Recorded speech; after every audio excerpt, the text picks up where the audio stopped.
Magandang umaga po sa inyong lahat.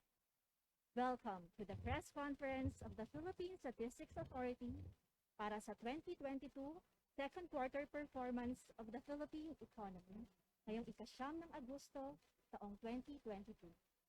Ako po si Anja Icardo, ang inyong host para sa press briefing na ito.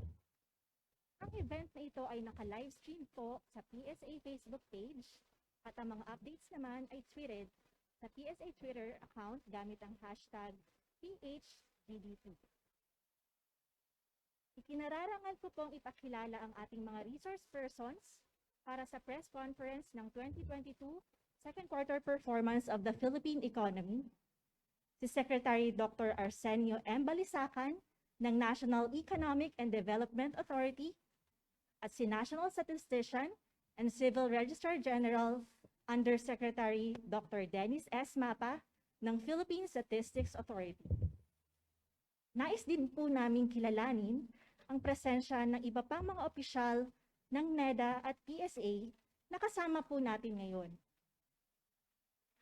Mula sa NEDA, kasama po natin ngayon sina Undersecretary Rosemary G. Edelion, Undersecretary Melbourne D. Pana, OIC Undersecretary Carlos Bernardo O. Abad Santos, Assistant Secretary Jonathan L. Uy, Assistant Secretary Greg L. Pineda, and OIC Assistant Secretary Florante Igtibe. Mula naman po sa PSA, kasama po natin ngayon si OIC Deputy National Statistician ng Sectoral Statistics Office, si Dr. Divina Gracia L. Del Prado. Kasama rin po natin ang Assistant National Statistician for the Macroeconomic Account Service, si Ms. Vivian R. Ilarina, at si Assistant National Statistician for the Social Sector Statistics Service, si Ms. Wilma A. Gillian. Ngayon, atin pong pakinggan ang ulat ni PSA Undersecretary Dennis S. Mapa. Magandang umaga sa ating lahat. Ang Philippine Statistics Authority ay malugod na mag-uulat ng estado ng ekonomiya ng Pilipinas sa ikalawang quarter ng taong 2022. Ang Gross Domestic Product o GDP ng Pilipinas ay nagtala ng pagtaas na 7.4% sa ikalawang quarter ng taong 2022. Ito ay mula sa naitala na 12.1% sa parehong quarter noong nakalipas na taon. Ito ay panglimang consecutive quarter na paglago ng ekonomiya mula sa ikalawang quarter ng taong 2021. Ang net primary income from the rest of the world ay tumaas din ng 64.8%. Gayon din, ang gross national income ay nagtala ng pagtaas na 9.3% sa ikalawang quarter ng taong 2022. Sa seasonally adjusted national accounts, ang ikalawang quarter ng taong 2022, ang GDP ay nagtala ng pagbaba na negative 0.1% quarter on quarter. Sa kabilang dako, ang gross national income ay nagtala ng 0.6% quarter on quarter nagpalago sa parehas na period. Ang mga pangunahing sektor ng ekonomiya na agriculture, forestry and fishing, industry at services ay nagsipagtala ng pagtaas na 0.2%, 6.3% at 9.1% respectively. Sa seasonally adjusted basis, ang agriculture, forestry, and fishing ay lumago ng 0.9% habang ang industry naman ay nagtala ng 0.2% na pagtaas sa quarter-on-quarter na basihan sa ikalawang quarter ng taong 2022. Samantala, ang services ay nagtala ng pagbaba na negative 0.4% sa quarter-on-quarter na basihan. Sa ikalawang quarter ng taong 2022, ang per capita GDP ay tumaas ng 6.1% mula sa naitalang 10.7% sa parehong bahagi noong nakalipas na taon. Ang per capita GNI at per capita household final consumption expenditure ay parehong nakapagdala ng pagtaas na 7.9% at 7.3% respectively. Sa naitalang pagtaas ng GDP na 7.4% sa ikalawang quarter ng taong 2022, ang services ay nagtala ng pinakamataas na contribution na 5.5 percentage points. Ito ay sinundan ng industry na nagtala ng contribution na 1.9 percentage points, habang ang agriculture, forestry, and fishing ay nakapag-ambag ng 0.02 percentage points sa kabuuang pagtaas ng gross domestic product. Sa 16 na sektor ng GDP, ang other services katulad ng arts, entertainment, recreation at iba pa ay nagtala ng may pinakamataas na paglago na 39.5% sa ikalawang quarter ng taong 2022. Ito ay sinundan ng mga sumusunod: accommodation and food service activities na tumaas ng 29.9%, transportation and storage na tumaas na 27.1%, at construction na tumaas ng 19%. Ang mga sektor na may pinakamalaking contribution sa pagtaas ng gross domestic product ay ang mga sumusunod: wholesale and retail trade, repair of motor vehicles and motorcycles na nag-ambag ng 1.6 percentage points, construction na nag-ambag ng 1.4 percentage points, at transportation and storage na nag-ambag ng 0.6 percentage point. Sa demand side, ang imports of services ay nakapagtala ng may pinakamataas na paglago sa antas na 29.9% sa ikalawang quarter ng taong 2022. Ito ay sinundan ng mga sumusunod: construction na tumaas ng 15.7%, export of services na tumaas ng 12.6%, at durable equipment na tumaas ng 11.7%. Sa ikalawang quarter ng taong 2022, ang mga sektor na may pinakamalaking contribution sa pagtaas ng GDP sa expenditure side ay ang mga sumusunod: household final consumption expenditure na nag-ambag ng 5.8 percentage points, construction na nag-ambag ng 2.7 percentage points, at government final consumption expenditure na nag-ambag ng 1.9 percentage points. Ang Philippine Statistics Authority ay kinagagalak ang inyong pagdalo sa National Accounts Press Conference para sa ikalawang quarter ng taong 2022. Inaasahan namin na ang ating muling pagkikita sa ika-10 ng Nobyembre 2022 sa pag-uulat ng estado ng ekonomiya ng Pilipinas sa ikatlong quarter ng taong 2022. Muli, salamat at magandang araw sa ating lahat. Maraming salamat po, Yusek Mapa, para sa inyong ulat. Ngayon, atin naman pong pakinggan si Secretary Arsenio M. Balisacan para sa pahayag ng NEDA ukol sa 2022 second quarter performance of the Philippine economy. Thank you. Colleagues in government, friends from the media, fellow Filipinos, good morning.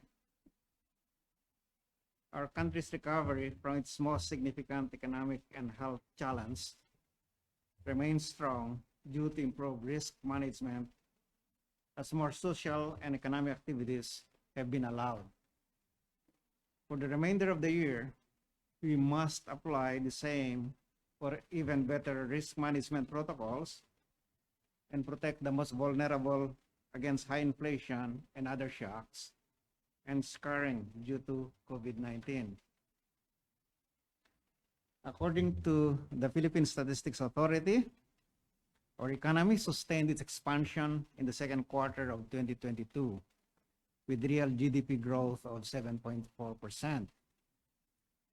This growth is slightly less than the median forecast of 7.5%, Still, this figure places the country as the second best performing nation among the region's major emerging economies that have released their second quarter reports.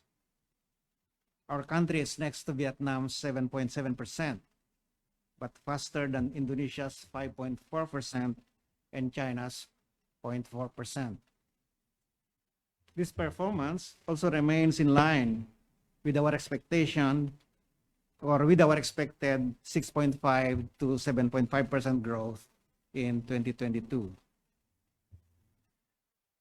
Timely changes in COVID-related policies, such as easing alert levels, removing tourism restrictions, and accelerated vaccine rollout, helped increase economic activities. As of June 2022, around 85% of the economy is already under alert level 1. That these changes were implemented during the recently held national and local elections demonstrates that indeed living with the virus is possible. All sectors on the production side expanded in the last quarter, driven by services and industry sectors at 9.1% and 6.1% respectively. Transport, accommodation, food service, and other services have shown continued yet slow signs of recovery to their pre-pandemic levels. Meanwhile, the agriculture sector remained weak at 0.2% growth as the sector remains vulnerable to natural calamities and rising input costs. Given the agriculture sector's weak performance, the government will provide support through lower input costs, access to new farming technologies, financial assistance to farmers, and strengthening the agricultural value chain. Meanwhile, the manufacturing sector's growth decelerated to 2.1% in the second quarter, down from 22.4% in the same quarter last year. The slowdown was due to weaker growth in computers, electronics and optical products, chemical products, and food products. The slowdown may be due to inflationary pressures brought about by the Russia-Ukraine war, weakening global demand, and supply chain disruptions brought by lockdowns in China. We are also pleased to note the recovery of the services sector that have been hit hard by the COVID-19 induced restrictions. The trade sector grew by 9.7% in the second quarter from 5.4% in the same period last year. The increase in foot traffic in retail and recreation centers, given improvements in mobility and easing of border restrictions, supported the faster growth in wholesale and retail trade. The transport sector exhibited faster growth of 27.1% this year from 24.3% in the same period last year. The acceleration confirms the data from Google Mobility, showing that visits to public transport stations, workplaces, and retail and recreational places are already above pre-pandemic levels since the second half of May 2022. Both accommodation and food and beverage service activities sustained double-digit expansion during the reference period. Colliers reported that the average hotel occupancy for the first half of 2022 rose to 47%, attributing the increase to the return of business travel, easing of travel restrictions for fully vaccinated travelers, and an upbeat staycation market driven by leisure travels by locals. Meanwhile, other services grew by 39.5% in the second quarter, up from 37.6% last year. Robust output growth is seen in the arts, entertainment, recreation, and other service activities. Given this evidence, we are committed to pursuing the country's full reopening, including the return of face-to-face schooling to address the learning losses and increase domestic activities. This push will begin with the health sector's efforts to increase booster uptake. Recently, the Department of Health launched the Pinas Lakas campaign, which aims to boost 50% of the 78 million target population within the first 100 days of the Marcos administration. This move will allow more areas to de-escalate to alert level 1 and eventually the complete removal of restrictions that hinder economic activity. The full reopening of the economy will indeed generate more income earning opportunities, but the purchasing power of that income may be eroded by the high inflation, primarily resulting from increased fuel and food costs. Consequently, the government is focused on ensuring food security and reducing transport, logistics, and energy costs. The Department of Budget and Management has recently approved the release of the second tranche of the targeted cash transfer program, which amounts to 4.1 billion pesos and will benefit about 4 million Filipino families. The distribution of targeted subsidies for PUJ drivers and operators, including tricycle drivers, and fuel discounts to farmers and fisher folk will help cushion the impact of elevated oil prices on vulnerable groups. Going forward, we will embark on a mission of transformation that will further strengthen our domestic economy and result in a prosperous, inclusive, and resilient society. A big part of the transformation is digital transformation. Government processes will be more efficient and business and people-friendly. We will begin bridging the digital divide immediately, since we have seen how it can facilitate transactions and connections, provide other ways of producing and delivering goods and services, improve access to learning opportunities, and so on. We will expedite the issuance of the national ID to support the country's digital transformation. We are closely working with our colleagues at the Bangko Sentral ng Pilipinas and the PSA to ramp up the national ID rollout and meet the target of releasing 92 million national IDs by 2023, as directed by the President. There will be many more transformations in the social and economic sectors. The overall goal is to reinvigorate job creation and reduce poverty. These strategies and corresponding targets will all be elaborated in the Philippine Development Plan 2023 to 2028, which the President has directed to be completed within the year. I hope to be able to present substantial updates to you at the next GDP press conference. Yes, the road ahead is difficult, but it is surmountable. NEDA is working hard to formulate the best possible plans and policies that can overcome the challenges before us. We are committed to achieving sustained and inclusive growth amid the uncertainties and risk in these trying times. After all, matatag, maginhawa at panatag na buhay is the future that every Filipino deserves. Thank you, and have a pleasant day to all. Maraming salamat po, Secretary Balisacan. Bago po natin simulan ng open forum, nais po naming paunlakan at pasalamatan ang lahat ng press at media partners na kasama sa press briefing na ito. Para po sa maayos na pagsasagawa ng ating open forum, ay narito po ang ilang mga paalala. Para sa mga online participants po natin, ang inyong mga press kits ay amin pong ipapadala via email. Maari po ninyong gamitin ang raise hand feature ng Zoom kung nais po ninyong direktang magtanong sa ating mga resource persons. At kapag kayo po ay natawag ng host upang magtanong, pakisabi po muna ang inyong pangalan at ang organisasyong inyong kinabibilangan bago po ninyo sabihin ang inyong katanungan. Maaari rin po kayong magpadala ng inyong mga tanong gamit ang chat.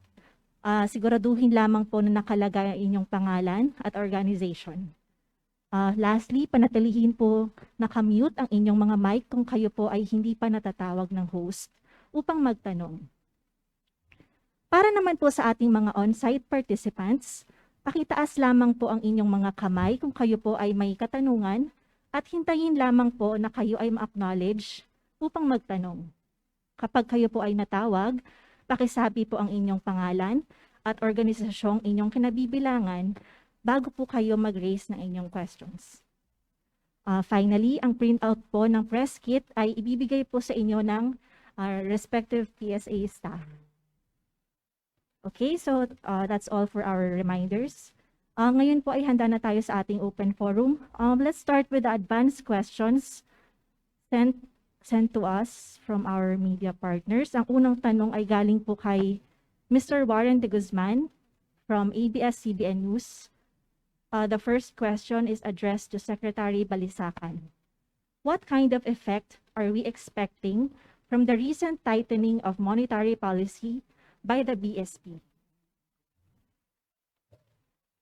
Well, the policy rate changes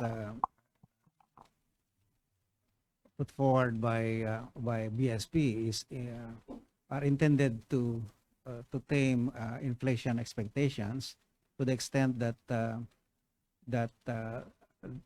sharp increases in inflation in the future inhibits growth and affects social performance of our society, particularly poverty. That changes in the policy rates have long-term and medium-term benefits. Obviously, there are short-term costs to that in terms of the cost of working capital, as well as the possible effects of downward effects of that and consumption. But we should look at this policy changes in their in that perspective, that there are broader and longer term considerations. So I'd like to believe that the policy change would have net positive effects on the economy. Thank you, Secretary Balisacan. Again, this is addressed to you, sir. If inflation remains elevated throughout the year, will our growth goals for 2022 still be attainable? Okay. As we have already announced earlier, no, we have revised the growth expectations for this year from 7 to 8% to 6.5 to 7.5%, and that takes into account the expectations on inflation, so that what we have presented, we have announced as the new target for the year has already taken into account that trajectory in the inflation for the rest of the year. On the other hand, we have also been seeing some positive developments, like the decline in the fuel, in the energy price in the world market. That is likely to be good for us, and considering that much of our growth is actually coming from the domestic front. No? Nearly 70% of our economy are really consumption, and services accounts for 60% of the economy. So you're likely to have that growth in the rest of the economy for the remainder of the year largely coming from domestic fronts. Thank you, Secretary. The next question is again from Mr. Warren de Guzman of ABS-CBN News. This is again addressed to Secretary Balisacan. When does NEDA expect agriculture's contribution to GDP to improve? Okay. What we would need to achieve in agriculture is sustained increases in productivity, and obviously that cannot be achieved overnight. But also at the same time, if we succeed in inducing increases in productivity, and we must succeed, that actually will not mean that the contribution of agriculture in GDP will increase. Actually, it will continue to decrease, because that's part of the structural transformation that you expect in a dynamic economy. So as the agriculture continues to productivity in agriculture continues to improve. That will enhance the competitiveness of sectors like manufacturing, the rest of the industry and services to also improve, and that what will create a structural transformation that allows a faster expansion of industry and the services sector, thereby leading to a continued decrease in the relative contribution of agriculture in the GDP. It does not mean that the importance of agriculture in poverty reduction, in food security, in the rest of our economy is declining. In fact, as I said, you need a robust agricultural sector to continue the improvement in the rest of the economy. Thank you, Secretary. Again, to our media partners, if you would like to raise your questions to our resource persons, feel free to do so. Okay, so we have a question here sent from the Zoom chat. This is for Yusek Mapa. How would you explain the quarter-on-quarter contraction in the services sector? This is from Ms. Eileen Mencias of Abante. Okay, thank you very much, Eileen. As mentioned, the seasonally adjusted quarter-on-quarter growth rate for services sector, it declined by 0.4%. And the top contributors for the decline came from three subsectors. The first one is transportation and storage. Second is human health and social work activities. And the third is real estate and ownership of dwelling. In addition, we also noted that the seasonally adjusted household final consumption expenditure for the second quarter was also reduced to negative 2.7% from the first quarter of 2.1%. So overall, the decline due to or the decline in the services sector can be accounted from the decline also in the household final consumption expenditure. And I mentioned these are the three top subsectors contributing to the seasonal adjusted decline in the services sector. Thank you. If I may add, I think that a big part of the explanation possibly come from the price increases in oil, no? In the oil, which led to the decline in the transport services. Thank you very much, Yusek Mapa and Secretary Balisacan.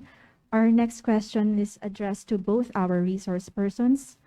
Would the issue on the work from home directive for BPOs in the PEZA zones have an impact on the economy?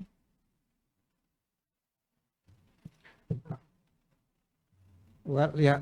Well, work from home arrangements is a part of the innovations that are happening, and usually innovations are positive for the economy because these are efficiencies.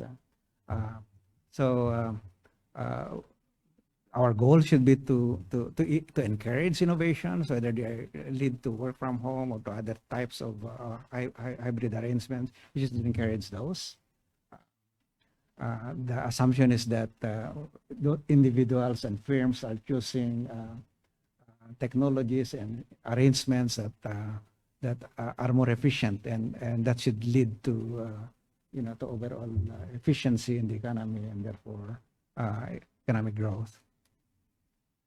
Thank you, Secretary. Sir, Mr. Ben. Hello, good morning. This is Ben Devero, Philippine Daily Inquirer. Sir, since we reopened from the pandemic lockdowns, the economy has been growing quarter and quarter, but this time there was a slight contraction of 0.1%. 0.1%. Aren't you worried? Because even during the Omicron surge at the start of the year, the economy grew quarter and quarter, and it also a robust year-on-year growth, better than expected. For the second quarter, it was below market expectations, and the quarter contracted quarter and quarter. So, how do you think inflation played a role in this second quarter outturn? And moving forward, the first half average 7.8%, still above your 7.5 maximum target. What are the prospects for the second half, given the expectations that high prices would linger until the end of the year? Thank you. Yeah, I think the global headwinds, particularly inflation, no? The imported inflation, particularly those coming from energy, fuel, and food, contributed to that noticeable slowdown. And to the extent that this is expected to continue in the second half, you would likely to face some challenges indeed in sustaining that growth.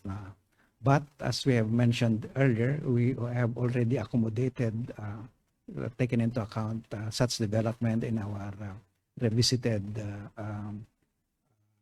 projection or target for the rest of the year.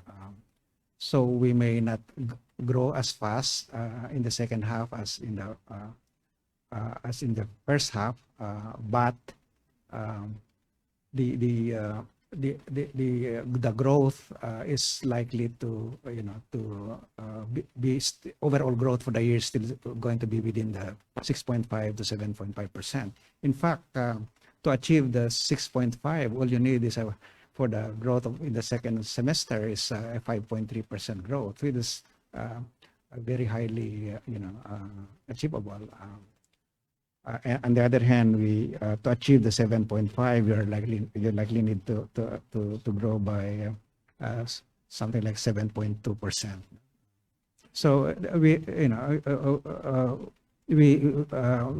it's very likely that we will be able to achieve that growth target despite the headwinds that we are seeing.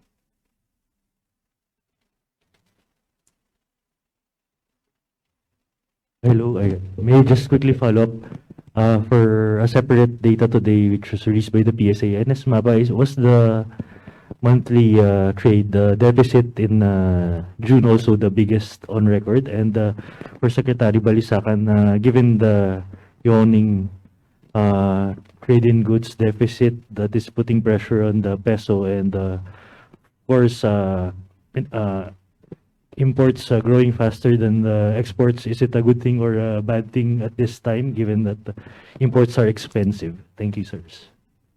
So, two questions. May I verify with NS Mapa and Yeah, the trade deficit for June is higher than May, but I will have to check in the time series whether this is the highest since we reported exports and imports. Yeah, I think that given where we are coming from, that is expected, no, that the trade deficit is likely to grow, but with the expansion of exports usually takes some lags, no? So to the extent that, especially to the extent that these imports are in the form of energy and food, no?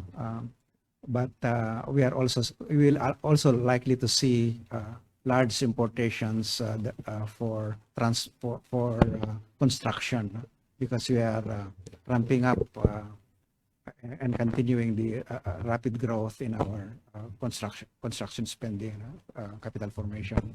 So we would expect that deficits, trade deficits, to continue and to increase. But again, the expectation is these investments that we're putting in place, the improvement in transport and connectivity and better tower facilities, will improve the competitiveness of our industries, particularly our exports, and that will turn into, we get the dividends from these investments. So I'm not too worried about that.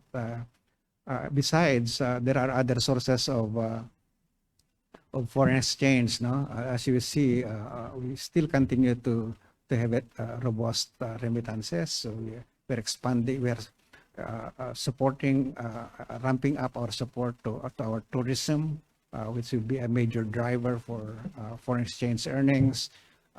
Investments, we are counting on the various legislative reforms, no, that the previous administration was able to pass, and can ramp up the groundwork for making those reforms, already available for the business community, that should again improve our competitiveness and our export potentials. So, and of course, you still have other sources of foreign exchange, like borrowing, but we don't want to, as much as possible, we would want to have to be very selective and borrowing at this point because of the high deficit. So that's all. So when you look at the sources of foreign exchange, it's not just about exports of goods. Thank you, Mr. Ben. Thank you, Secretary and NS Mapa. Okay, let's go back to our questions sent from Zoom chat. This is from Mr. Warren de Guzman of ABS-CBN News, addressed to Secretary Balisacan. His question is about the Kadiwa Store Program. Would the revival of the Kadiwa Store Program hinder efforts to reduce debt or deficit levels? Well, just for context, no, the Kadiwa, as was implemented decades ago, many of you were not yet born. It's not the same Kadiwa that we are implementing today. No, in the old Kadiwa, it was NFA was given the task of implementing that, and so and NFA was allowed and given the monopoly to import all kinds of food products, and so it was a massive operations. The Kadiwa today is much more limited in scope, and it's intended to link consumers to farmers, and it will not likely going to be a cause for concern insofar as the deficit is concerned. No. Okay, thank you, Secretary. We have live questions. Let's start with Ms. Kai Ordinario. Hi, sir. Good morning. Sir, just want to clarify the 7.2 that you mentioned. That's the average for the next 2 quarters. We need to grow by 7.2. Is that just in order to attain the 7.5? And also, some businessmen are saying that it's the supply chain issues are preventing them from hiring more. And how is this going to affect growth in the next few months? Thank you. Okay, are you saying that there are bottlenecks in the hiring of? It's really more on the supply chain, the global issues with the Okay. logistics. The global supply chain. Yes, indeed. There are still uncertainties out there. The global supply disruptions and this continuing uncertainty and the policy response of China and COVID. If they lock down again, then that might prevent the recovery of the Chinese economy. But if they continue to grow, they have grown quite modestly in this quarter, but the expectation is that they will continue to improve substantially. And if that will happen, then the supply chain is likely going to improve. On the other hand, still have the uncertainty in the Russia-Ukraine thing. But many countries have already, even at this time, adjusted and responded to that. So many institutional arrangements, technological arrangements, including mobility, are taking place to accommodate or to take into account these issues. So I think in the longer term, naman, what we know is problems are opportunities. So it creates this issue creates innovations. It's like what happened here. No? The pandemic was certainly a very difficult thing for us, but that allowed us to accelerate digitalization, the e-commerce, and forced us to get our telecom industries to expand their uh, their capacities to attract more investors in the telco sectors, because we recognize the importance of this now in the emerging global place. You know? Sorry, sir. Yung sa 7.2 average for third and fourth quarter in order No. to attain the 7.5? No, what I'm saying is that to achieve the 7.5, the upper end of the target for this year, no, of 6.5 to 7.5, all we need is a growth of 7.2% in the second half. Yes. Thank you, Secretary and Ms. Kai. Next is Mr. Ramon from Philstar. Question for Sec Balisacan, NS Mapa. Sir, if hindi po problem ang inflation, how much po kaya nag-grow yung economy in the second quarter? May projections po kaya tayo dun? Ano yun? Ano yun? Because If the inflation is with the 12. oh, definitely it will be better because that, as I said, if you just look at the consumption side, that's 70% of the economy. So if the purchasing power of consumers is improved by the reduction in prices, then obviously that will boost. But exactly how much we don't know. But it will obviously be a positive thing. Thank you, Secretary. Ma'am. Secretary, good morning. I'm Bernadette Reyes from GMA News. Apo. Secretary, it was revealed yesterday that more senior citizens are looking for jobs due to challenging times. What opportunities are available to them, and are you supporting the abolition of the mandatory age requirement? Thank you, Sec. The abolition of The mandatory age requirement. mandatory retirement. Retirement, Yeah. yes, sir. I think, our institutions, our practices, our regulations have to evolve and respond with changing times. No, the life expectancy has been increasing in many societies, including us. Although in us it's quite slow, but in countries like Japan or Korea, where the life expectancy has increased, the society has opened up opportunities for the age-old members of their population. That's what we should do, because 65 years old, 70 years old, they are still very productive members of our society, and they can remain productive. So we should keep our society should keep open the possibilities for them.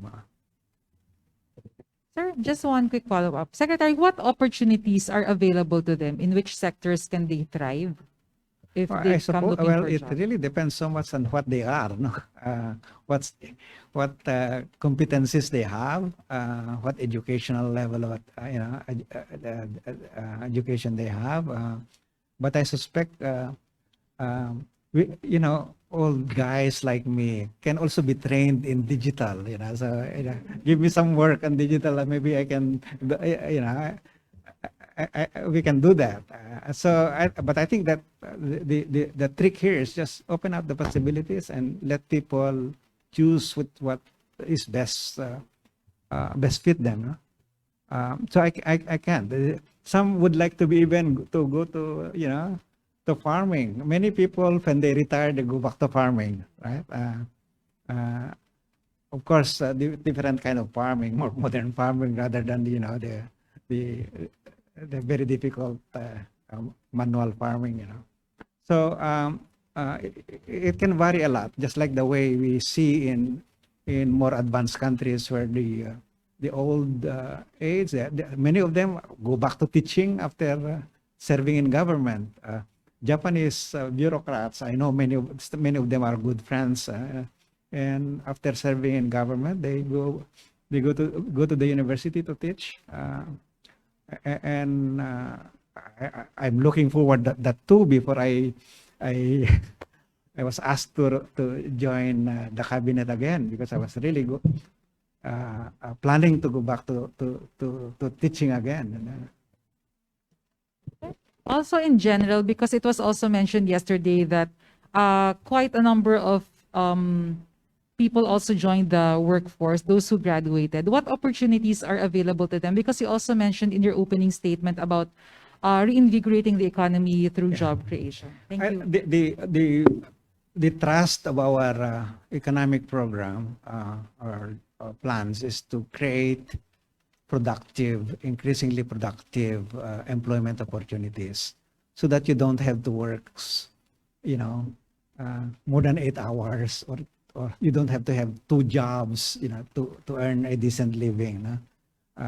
So if the quality of employment can improve, and that's what we do, what we aim to achieve with efficient structural transformation. When you are able to get jobs opened up in highly productive sectors like manufacturing and even tourism, then people don't have to overwork, like and can even retire with good savings, so that you don't have to be forced to go back to work, even if you no longer find it healthy to work. So that's what we aim. When you see when this underemployment, we have data on the underemployment also, no? And what we saw in the July data is that June data is that the underemployment rate is also falling, no? Which is a good indication that people are not looking for additional work, even if they are already overworked, just to earn more. So so the overall plan is to increase the quality of employment available for Filipinos, and investment is crucial to that part of the story. Thank you, Secretary. Thank you, Secretary and Ms. Bernadette. Okay, before we call on the next media partner, shall ask his question. NS Dennis, I believe you have the response. Just to go back to Ben De Vera's question, the June trade deficit of 5.84 billion is the highest in our monthly series. Thank you. Thank you, NS. Okay, the gentleman seated next to Mr. Ben. Hi, good morning, Chino Leico, Manila Bulletin. Sirs, my question is about election spending. It seems that the Q2 data show that election spending is no longer a major contributor to growth, as we see in the final consumption and services decline quarter and quarter. So how would you explain this phenomenon during the Q2, that election spending didn't help to boost growth, it seems? Thank you. Yeah, first, our data shows each time we have a presidential election, because the campaign period is relatively longer, no? Actually, a substantial portion was already recorded during the first quarter. So that is what we are seeing. So there's still a contribution during the second quarter, but not as big as the first quarter. Thank you. Thank you, NS Mapa and Mr. Chino. Okay, so dumako naman po tayo dito sa mga questions sent sa Zoom chat. This is addressed to Yusek Mapa. The question is from Mr. Ralph Rivas of Rappler. Can you please elaborate more on government spending? What are the drivers of growth and which items softened? Okay, thank you, Ralph. The data shows here that in government spending, first, indicators related to personal services grew by 11% year on year. Also, MOE grew by 5%. No? So ito yung mga main drivers. Sa investment naman, of course, malaki yung contribution ng general government expenditure doon sa construction, no? Growing by 22.7% year on year. This is compared to the contribution of the private sector sa construction din, which only grew by 8.9%. So malaki yung contribution doon sa increase sa construction galing sa government construction. Thank you. Thank you po, Yusek Mapa. I believe Mr. Chino Leco, do you have a follow-up question? His Mr. follow-up Ben. question is, just to push to Secretary Balisacan, do you think the composition of the economy has changed, that not even elections, which used to be a big driver of economic growth, is not really, at this time, not a big driver of growth? And second question, sir, because of course the contraction in consumer spending and services in the second quarter was likely because of inflation. Which is a bigger risk right now? Is it inflation, or still, like during this quarter, the third quarter, there's another surge in infections of COVID-19? Do you think we can manage it already and move on from, all the previously very stringent restrictions? But how about the fight against inflation? How can you flesh out what are the strategies that the government will do? So yeah, which is a bigger concern, inflation or still the prolonged pandemic? Thank you, sir. I would think well, the uncertainty about the pandemic, the evolution of the pandemic remains. It's there, but I think our president has announced, no, that we have to live with the virus. That means that we're no longer to go into that lockdown mode as a response, no. Instead, we should focus on our ability to assist those who need medical assistance. So the proper indicators that we should now be seeing is the capacity of our hospitals, no. If the number of people that are admitted in hospitals much less than the capacity of the hospital, and should not to worry in the sense of putting in place another lockdown. So that's out of the question now, that putting the economy into a lockdown mode. But inflation remains a concern. As you see, it's not just in the Philippines, no. Inflation is everywhere, especially as you can see, almost highest inflation in recent decades in UK, in Europe, so it's everywhere, and it's primarily driven by this global supply disruptions, particularly fuel and also later the food. Now there are three complementary approaches, at least three complementary approaches that are put in place. No, one is of course the monetary. We have seen that the fighting this or taming this high inflation expectations. So that's a monetary front. On the other hand, we are also addressing price changes that are attributable to the supply side, meaning there may be supply disruptions in the distribution chain, and that's what we are addressing. For example, obviously something that you cannot cure by way of monetary policy is the problem with the livestock, no? It is the production has decreased substantially because of sa poultry, yung avian influenza, and then sa livestock, yung African flu, no? So these things will require interventions at the micro level by governments and by the private sector working together to address that supply disruption. So, and then the third element of that fight against inflation is to ensure that those who are most vulnerable to inflation are assisted. For example, the poor was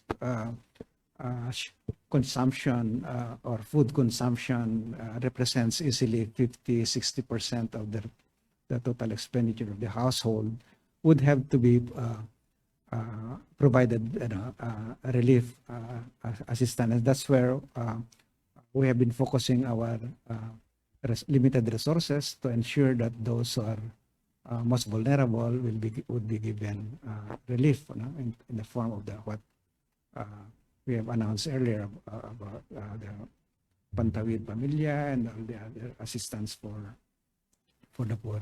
So those things have to be deployed all together to successfully address the inflation problem. I think what's crucial here is to properly identify where that problem is coming from. Sometimes if you use a monetary policy when in fact the problem is something that is it's in the supply side that may not adequately address the problem. So, but what's clear in our present case is that there are obviously monetary pressures. There are also supply side issues, and then the external factor that is coming from the disruption in the global supply chain. Sir, just about the election, can you comment? You think it's no longer Well, as a scientist myself, I know that's quite interesting because it seems that the technology of elections has changed, and so perhaps it's no longer as labor intensive and as cash intensive as before, especially during the pandemic when mobility was very much limited. So, but I mean, these are just speculation. I haven't seen a study that tried to pin down how elections, or in terms of the spending, and the impact on the economy is different this time compared to the recent past. Thank you very much po, Secretary and Mr. Ben. Okay, nais po namin ipabatid na meron na lamang po tayong nalalabing ilang minuto para sa press briefing na ito. Kung kaya't hanggang huling 3 tanong na lamang po ang aming maaaring tanggapin.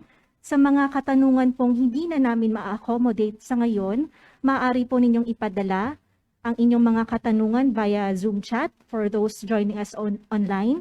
And for those joining us on-site, maaari po ninyong lapitan ang registration booth natin kung saan may PSA staff po na magte-take note ng inyong questions. At ang mga sagot po ng resource persons natin ay ipapadala po sa inyo via email. Meron pa po bang nais magtanong on-site? Okay, sir. Hello, good morning. Jego Robles from Business World. What was the effect of the base effect, seeing how the second quarter 2021 was recorded at 12.1%? And another question would be, did the first semester size of GDP surpass the pre-pandemic first semester GDP of 2019? Thank you. Okay, thank you. Yung base effect, dahil we already had a 12% increase last year. So the level actually stabilized already. So when you say base effect, I don't think it really had that higher impact compared to the previous 2021 Q2 kasi we really came from a very low base Q2 2020. For your question on the first semester 2022, the GDP current value first semester is already 10.32 trillion, and this is higher compared to the 2019 first semester of 9.29 trillion. For constant prices, The first semester of 2022 is already 9.6 trillion compared to 2019 first semester of 9.49 trillion. So the first semester of 2022, both in the current prices and constant prices, are already higher compared to the pre-pandemic level. Hello. Just to clarify, yung 9.6 trillion is for constant Constant prices. prices. Thank you. Thank you, NS Dennis. Next question. Yes, sir. For Secretary Balisacan. Sir, can the economy still handle further rate increases from the Bangko Sentral given the deceleration that we observed in the second quarter? Can you say that again? Sorry, I could not. Can the economy still handle further rate increases from the central bank? I think the economy is doing relatively well, comparatively well, and I think that it can handle that. I really think that it can. As I said, the dampening effect of a higher interest rate and the economy is likely to be harsh if it's, you know, the economy is weak to begin with, no? But I think with these 5 quarters of growth that we have been seeing and that relatively high level of growth, I think that we can. Again, I would like to emphasize that what we are concerned of and what I guess what the BSP has also in mind is the medium term, no? Or those price expectations to ensure that you know that you do something now so that, you know, the expectation of higher prices in the future will not occur, because that impact negatively, or such expectations impact negatively on growth and investment too. Yeah, so we have to look at it that way, that you're not just concerned about this quarter, but, you know, you're looking at the longer period. Sir, and you mentioned also in your speech kanina that you're committed to fully reopen, but purchasing power is eroding. So what's your outlook for household consumption in the second half? Will it remain tepid because of inflation? Yeah, so if we succeed in taming that inflation, and I don't have no reason why we should not, then consumption will continue to be robust, no? So and that's what we really expect and want, no? That by opening up, of course, you have more economic activities, more opportunities for income, and that purchasing power is even enhanced by lower expectations of inflation. So, yeah, and so that those contribute to growth. Okay. Ramon Rendon ulit po, Fistar Online. Curious po kung meron na pong first half average GDP. Average GDP growth? Oh yeah, for the first half. Yes, we have 7.8. 7.8. 7.8. Okay, thank you, sir. Okay. Thank you po. For our last question, Mr. Ben. Thank you. Sir, RC, bukod sa inflation, what do you think of savings? Because we are in a prolonged pandemic, so probably it's putting pressure on household savings. So tapos mahal pa yung presyo na mabilihin. So how are we to resume robust consumption if savings are probably declining? And are you happy with the rate of the return of jobs? It's like we're stuck the past few months at around the 94% employment rate. Of course, jobs would also more jobs and quality jobs. Their fast return would facilitate consumption. So, can you comment on that? Perhaps is there a problem with household savings and also with what's your assessment of our jobs market right now, sir? Thank you. Yeah. I think that the pandemic, the 2 years of pandemic could have severely eroded savings, no, of households. in an attempt to partially offset or smooth their consumption. And so with the growth taking place, I suspect that that is going to be a rebuilding of that savings. Obviously, when that income is put to savings, that will not contribute to growth, right? But on the other hand, it goes into the other side of the equation. If it is investment, the savings can be made available as a source of funds for investors. No, so that's why financial deepening is part of the game. That households put their savings not under their pillow, but in the banks. Right. Okay. So that's what we expect. Now, I'm not too very much concerned about the or let me rephrase that. The unemployment rate, our unemployment rate is actually quite low, perhaps partly because of the way we define unemployment, but also I think that what we really want to see closely is where that employment is coming from. I would like to see indicators of employment that show that the quality of jobs has been improving, and so that even if your level of your percent of your labor force gainfully employed is constant, but the quality is improving, that should show improvement in well-being and household welfare. So that's what I want to see. That's why I am keen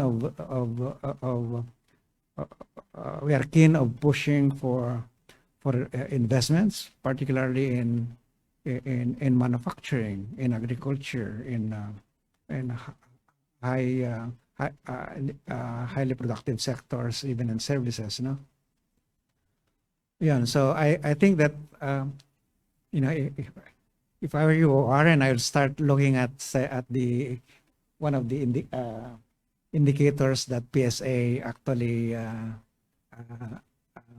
show, no, which is the number of employed in the salary and wages and salary.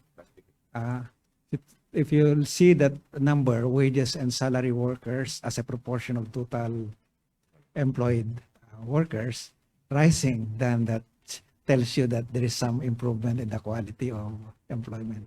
But sir, that is exactly the goal of your administration, to also improve the quality of jobs, not just the... Yes, that's why we're pushing for, of course, the quality of jobs can only improve if investments taking place. That's why we are really working hard to improve the investment climate.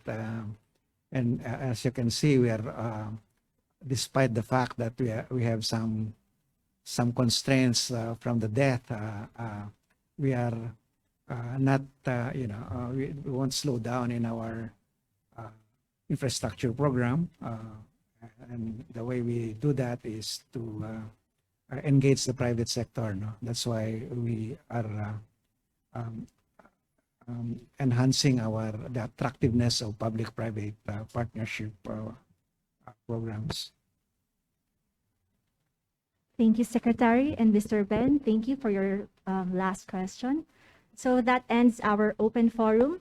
Nais po naming pasalamatan ang ating mga resource persons, Secretary Arsenio M. Balisacan ng National Economic and Development Authority at si National Statistician and Civil Registrar General Undersecretary Dennis S. Mapa ng Philippine Statistics Authority. Maraming salamat din po sa mga opisyal ng NEDA at PSA na kasama po natin ngayon. Gayon din po sa ating mga media partners na nakilahok sa press conference na ito ng PSA para sa 2022 second quarter performance of the Philippine economy. Sana po ay patuloy po ninyong suportahan ang PSA. Maari po ninyong bisitahin ang aming website sa www.psa.gov.ph for more updates. Muli, ako po si Anja Icardo ng PSA. Magandang umaga po sa inyong lahat.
Buksan ang cellphone, pati ang laptop, at kumonek sa internet para updated sa mga details ng services ng government. Ang bawat Pinoy sa Pilipinas ay mararating. Mga bata at senior citizens, single parents at buntis, mga persons with disabilities, information you need kay bilis. Community-based monitoring system, mabilis na mga serbisyo para sa bawat Pilipino. Community-based monitoring system, tara na, tayo na at makiisa sa community-based monitoring system.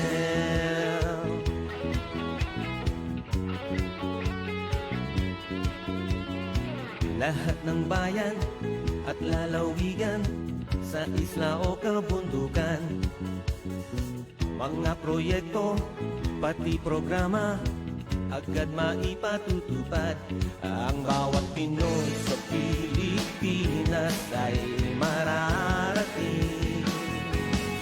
Mga bata at senior citizens, single parents at buntis, mga persons with disabilities, information you need kay bilis.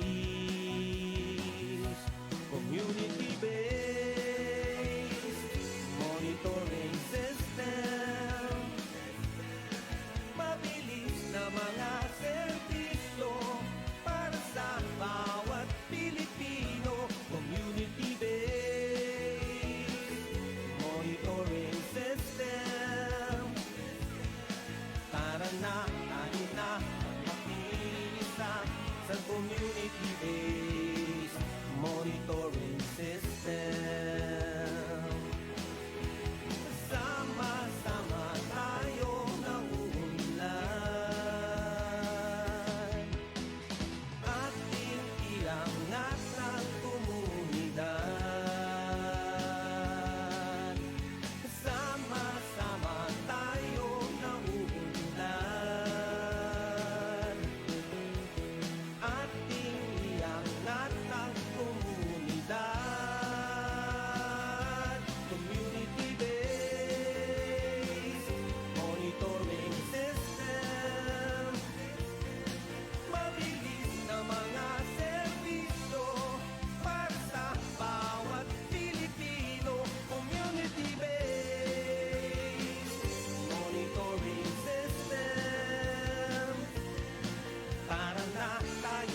scoring system.